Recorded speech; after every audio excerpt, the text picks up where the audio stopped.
What's up everyone, welcome back to the channel. Today we are going to be taking a look at the latest CNC pen tattoo machine, and it is the XS1. Check it out.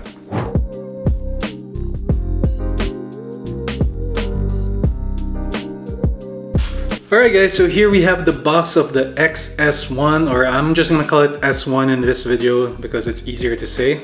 Here it is. Really nice CNC box. Red in the bottom. Let's open it up. Here we are greeted with a very thick S1 manual. And the nice thing about these manuals is it teaches a super beginner tattoo artist or person to figure out how to set up a machine properly. That's why it's so thick. I mean, a lot of this is not necessary for me as a person that's been doing this for a while, but it does explain a lot about the machines, which is nice, and a lot of other companies should copy them, not just put like a simple card in their machine box or whatever, in their package. Really take time to do all these explanations. Actually, yeah, this is actually really nice, really important. Guys, do this. Other companies, come on, make your own. Alright, here we have the body of the S1. Check that thing out. Nice little CNC embedded logo in there as part of this mid grip thing.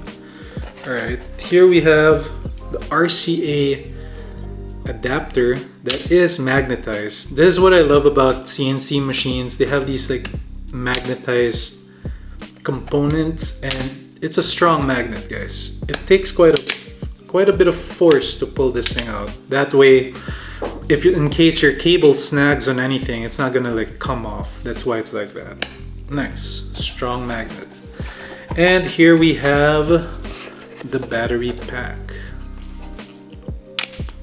There you go.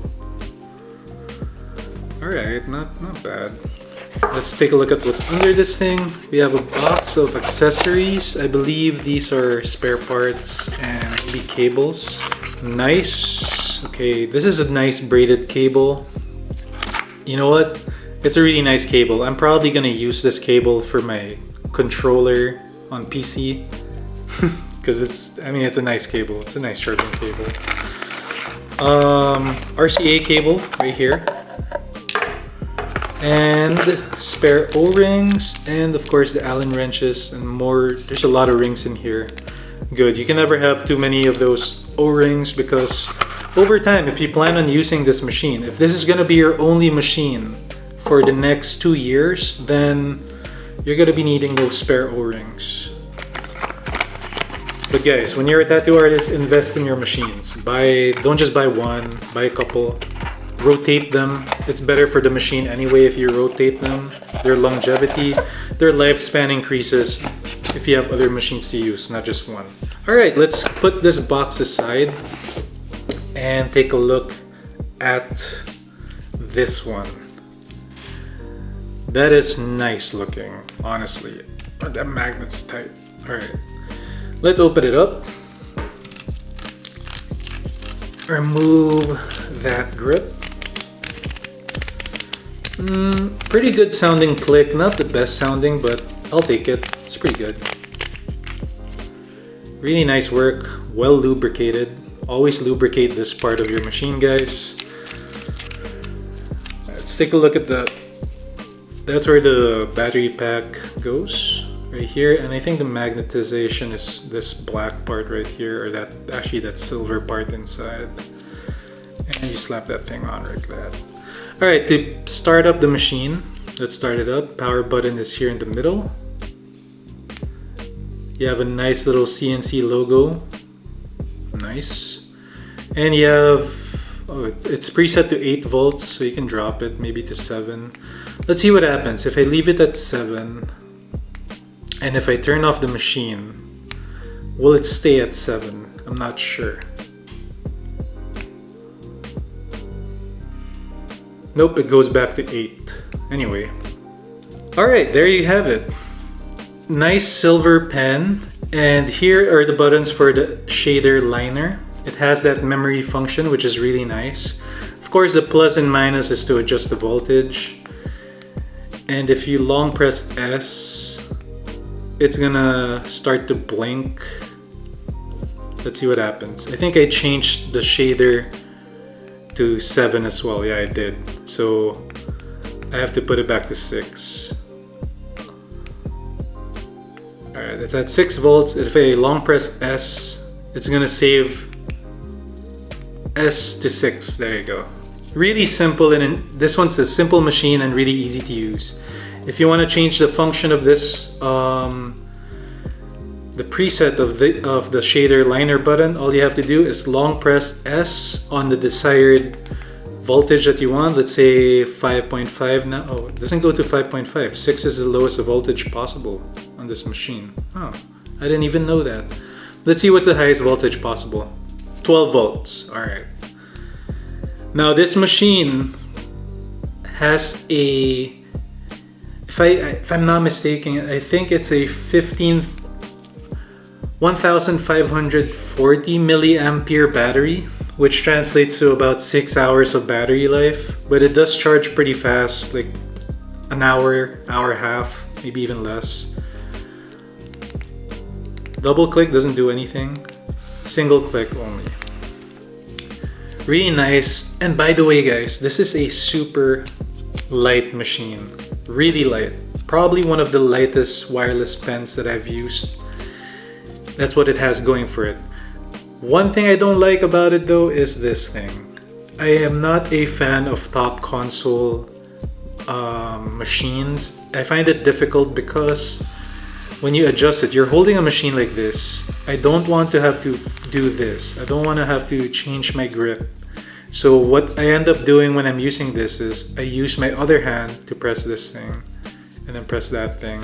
Or no, I have to like use my other hand to do that. But if I had a front console, everything is here. I don't have to like tilt this way to see what's going on. I could just go like this. It's easier. I also don't mind changing grip if all the interface is all in one spot. But this one, it's in 2 spots. The top part and then the side part.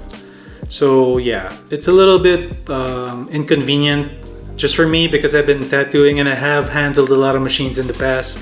If you can give me CNC, if you guys can make this same machine but move the console here in the front, it will make a world of difference, honestly. Honestly, it will. Trust me guys, it will. It's much better on the side. Anyway, let's take this machine out and see what it can do.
Alright, now that we saw the S1 in action, I can say that this machine is a sound machine. It is a really good one for its performance. Another good part about this machine is its lightweightness. It is a really light machine. I noticed that after handling a bunch of machines today to prepare for this video. It is a really light machine, and the fact that you could change it into a short pen with an RCA cable without that battery pack. I mean, the battery pack's already light, But when you turn it into a short pen RCA, it is extremely light and it is a pretty small machine too. It does have a little bit of issue when it comes to vibration, but other than that, its lining was good. Thick lining, good. Shading, really good. CNC has always made machines that can shade really well. Coloring, it did good too. I mean, it didn't take me long to put that flame on that grenade. That was pretty damn awesome. So, it is a good performing machine. Now, there are things about it that I don't like as well. Namely, and they're not the only company that does this, and it's not the only machine that has this, but it has a top console. Why don't I like it? Well, one, you can't really see the numbers all the time. You kind of have to tilt your hand and you can see like, oh, okay. And then adjusting it, turning it on and off, you can't do it with the one hand. You can't just like press here, you know, like you kind of have to first tilt your hand down and then use your other hand and then press the thing, right? Press the stop and then dip, then press start again. Bam. It's not as intuitive as other setups in console. So you could just use the liner shader button on the sides, which is nice because it's on the sides. I wish they just put the whole thing, the whole console on the side. That's my only gripe about this machine and other machines that have top consoles. Guys, companies out there, I don't think people really like top consoles, so just put all the consoles on the side. The screen, whatever, the interface, put it all on the side. Don't put it on the top. They like to save space that way, but I don't know. Just put it on the side, guys. It's way better. Alright guys, that's it for this video. Don't forget to hit that like, comment below, subscribe to the channel, hit that bell so that you're notified on what's coming next, and I'll see you all on the next one. Later.